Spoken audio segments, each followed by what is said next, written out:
Hello movie lovers, आप सभी को स्वागत है एक्सप्लेन हिंदी चैनल पर। आज हम देखेंगे सीक्रेट इन्वेस्टर का 5th एपिसोड। आई होप आपने इसका अगले एपिसोड से आपका एक्सप्लेन देख लिया होगा। अगर आपने नहीं देखा है तो मैं उसका लिंक अपने डिस्क्रिप्शन में दे दूंगा, आप वहां पर जाकर चेकआउट कर सकते हैं। तो चलिए शुरू करते हैं इसका 5th एपिसोड बिना किसी देरी के। इस एपिसोड की शुरुआत में हमें पिछले वाला सीन दिखाया जाता है, जहाँ पर ग्रामीण अपने स्कल साथियों के साथ मिलकर यूएस प्रेसिडेंट के ऊपर हमला कर देता है और उसकी अटैक की वजह से यूएस के प्रेसिडेंट बहुत ज्यादा जख्मी हो जाते हैं। लेकिन निक फ्यूरी किसी तरह से प्रेसिडेंट को बचा लेता है और वो प्रेसिडेंट को सीधा ले जाकर हॉस्पिटल में भर्ती कर देता है, जहाँ पर प्रेसिडेंट का ट्रीटमेंट स्टार्ट कर दिया जाता है। इधर दूसरी तरफ हम देखते हैं कि ग्राविक अपने स्कल टीम को लेकर वापस अपने बेस पर चला जाता है और वहाँ जाकर जब सारे स्कल आपस में डिस्कशन कर रहे होते हैं, तभी उनमें से एक स्कल ग्राविक से कहता है कि लड़ाई के दौरान निक फ्यूरी तुम्हारे ठीक सामने था और अगर तुम चाहते तो निक फ्यूरी को मार सकते थे, लेकिन तुमने ऐसा नहीं किया। तुमने निक फ्यूरी को जाने दिया और हम सब ये जानना चाहते हैं कि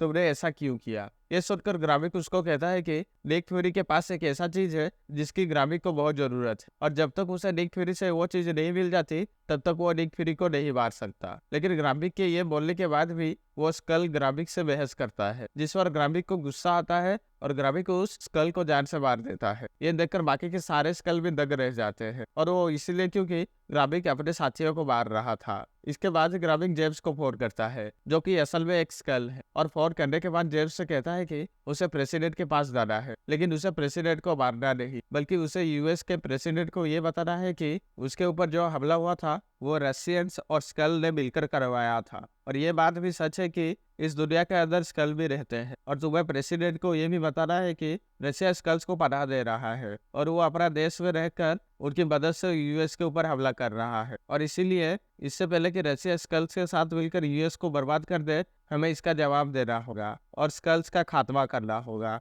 ग्रामी की ये सारी बातें सुनने के बाद जेम्स सीधा हॉस्पिटल जाता है। यहाँ पहुंचते ही उसकी मुलाकात निक फ्यूरी से होता है, लेकिन जेम्स को देखते ही निक फ्यूरी उस पर बंदूक तान देता है और वो कहता है कि मैं तुझे यहीं पर मार कर तेरी असलियत सबको दिखा दूं। लेकिन जेम्स, जो कि असल में एक स्कल है, वो निक फ्यूरी से कहता है कि अगर तुमने मुझे यहाँ पर मारे तो तुम भी मारे जाओगे, इसीलिए तुम मेरे कुछ नहीं बिगाड़ सकते। और रही बात तुम्हारी, जो क्लिप मैंने तुम्हें दिखाया, यानी कि वो क्लिप जिसके अंदर ये दिखाया जा रहा है कि जिसमें तुमने अपना साथी वारिया को जान से मारा है, वो क्लिप मैं बहुत ही जल्द पूरी दुनिया के अंदर वायरल कर दूंगा, जिसके बाद तुम्हारा कहीं भी छुपना मुश्किल हो जाएगा और पूरी दुनिया तुमसे नफरत करेगी। यह सब सुनने के बाद निक फ्यूरी वहां से चला जाता है। इधर स्कल के बेस के अंदर हम सब ये देखते हैं कि स्कल बेस के कुछ स्कल्स एक साथ मिलकर ग्रामिक के ऊपर अटैक कर देते हैं, और इसीलिए क्योंकि इन सभी को ये पता लग चुका था कि ग्रामिक यूएस के द्वारा स्कल बेस के ऊपर अटैक करना चाहता है और अपनी स्कल साथियों को मारना चाहता है, और इसीलिए सारे स्कल ग्रामिक को खत्म करना चाहते हैं। ये सारे स्कल मिलकर ग्रामिक पर हमला करते हैं, लेकिन क्योंकि ग्रामिक एक सुपर स्कल्स होता है,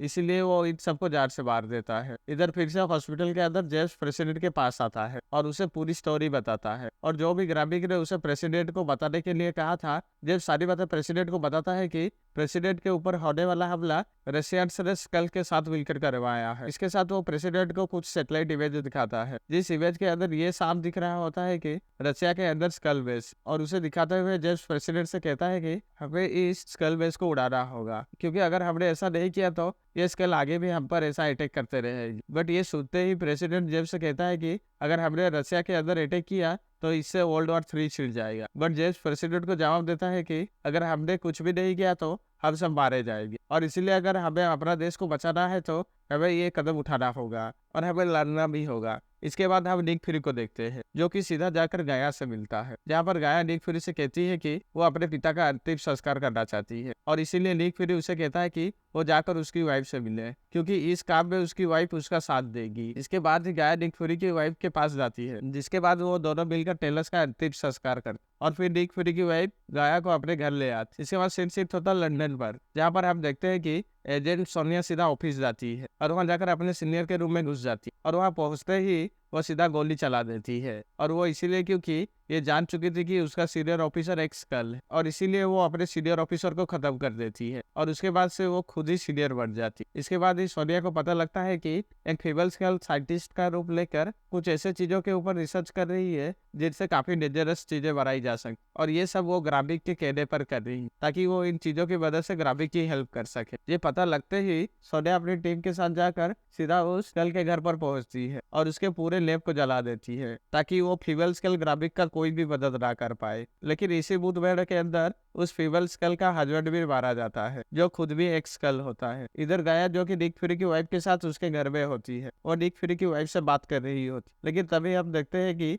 इन दोनों के ऊपर ग्राबिक का आदमी हमला कर देते हैं और गोलियां चलाकर उन्हें मारने की कोशिश करते हैं। लेकिन वो दोनों एक साथ मिलकर इन सभी को खत्म कर देते हैं और फिर वो दोनों वहां से निकल जाते हैं। जिसके बाद निक फ्यूरी की वाइफ गाया को अपनी कार से कहीं ड्रॉप कर देती, जहाँ से गाया निक फ्यूरी की वाइफ को बाय बोल के वहां से निकल जाती। इसके बाद हम सभी निक फ्यूरी को देखते हैं जो कि अपनी एक टेक्नोलॉजिकल टूल का इस्तेमाल करके अपने चेहरे को बदल लेता है और सिक्योरिटी को बाईपास करते हुए सीधा सोनिया से जाकर मिलता है। और हमें बताया जाता है कि वो जगह रशिया से बहुत करीब है, क्योंकि वो जगह जहाँ पर निक फ्यूरी और सोनिया होते हैं वो रशियन बॉर्डर से सिर्फ और सिर्फ 294 किलोमीटर दूर होता है। इसके बाद ही निक फ्यूरी सोनिया के साथ कार में बैठकर वहां से आगे निकलता है और रास्ते में निक फ्यूरी सोनिया को बताता है कि जेम्स असल में एक स्केल है और वो भी ग्राबिक के लिए काम कर रहा है और उनका ये प्लान है कि वो लोग यूएस की मदद से रशिया के अंदर बड़े स्केल बेस के ऊपर हमला करेंगे और रशिया को काफी नुकसान पहुंचाएंगे, जिससे कि रशिया को ऐसा लगे ये अटैक यूएस ने जानबूझकर किया है और इसी वजह से यूएस और रशिया के बीच वार स्टार्ट हो जाए और पूरी दुनिया में वर्ल्ड वॉर 3 छिड़ जाए और इसका फायदा उठाकर स्कल्स पूरी दुनिया के ऊपर टेक ओवर कर ले।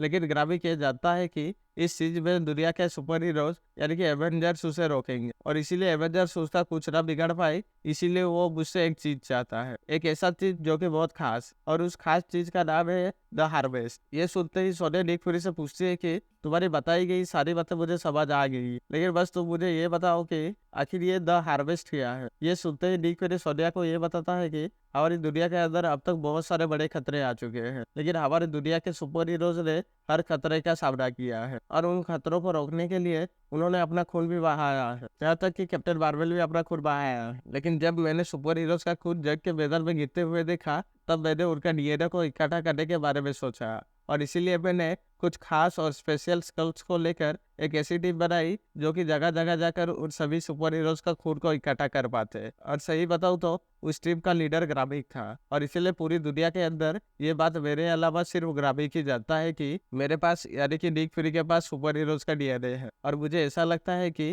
ग्राबिक ने जरूर ये सोचा होगा कि वो सुपर हीरोज का डीएनए को मुझसे हासिल कर लेगा और उसके इस्तेमाल से खुद को और अपनी पूरी टीम को बहुत पावरफुल बना लेगा। और असल में सुपर हीरोज के इकट्ठा किए हुए डीएनए को मैंने द हार्वेस्ट का नाम दिया है, जो कि बहुत सालों से मेरे पास हिफाजत से रखा है। इसके बाद निक फ्यूरी और सोनिया एक कब्रिस्तान के पास पहुंचते हैं, जहाँ पर हम सभी ये देखते हैं कि निक फ्यूरी और सोनिया एक ग्रेवयार्ड के पास पहुंचते हैं और फिर उसी ग्रेवयार्ड के अंदर हम ये देखते हैं कि वहाँ निक फ्यूरी की भी ग्रेव होती है। उस ग्रेव को देखते ही सोनिया निक फ्यूरी से कहती है कि मुझे लगता है कि मैंने तुम्हारी ग्रेव को कहीं और भी देखा है, जिस पर निक फ्यूरी सोनिया को बताता है कि पूरी दुनिया के अंदर मेरे कई सारे कमरे हैं और वो शायद 5 या फिर 6 है, इसलिए इसमें कोई बड़ी बात नहीं है। इसके बाद निक फ्यूरी अपनी ग्रेव के करीब आता है और उसे खोलकर उसके अंदर से छोटी सी चीज निकालती है जो कि असल में द हार्वेस्ट होती है। और इसके बाद निक फ्यूरी पास के बंकर में जाता है और वहां से अपने लिए एक नया कपड़े, एक नई आई पैच, एक न्यू कैप और एक गन भी निकाल लेता है और इन सब को लेकर निक फ्यूरी तैयार हो जाता है। उसके बाद निक फ्यूरी एक फोन कॉल करता है और फोन पर वो किसी से कहता है कि